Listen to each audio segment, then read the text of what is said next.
O qədər gec gəldi ki, bağlamam, inanırsınız, nə sifariş verdiyimi belə unutmuşdum.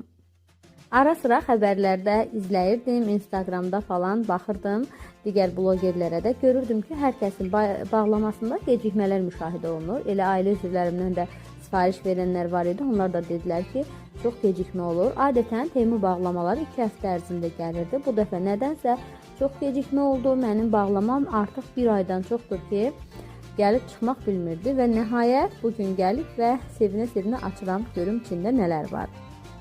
Burada üz baxım məhsullarını görürsünüz. 30 yaşıma qədər heç bunlara da fikir vermirdim. Amma indi görürəm ki, artıq üzümdə sanki qırışlar əmələ gəlir və bunun qarşısını almaq üçün nələrsə etməyə çalışıram. Evdə maskalar hazırlayıram və özümə də belə üz baxım vasitələri sifariş etmişdim. Burada isə mənim belə bir boz rəngli jaketim var.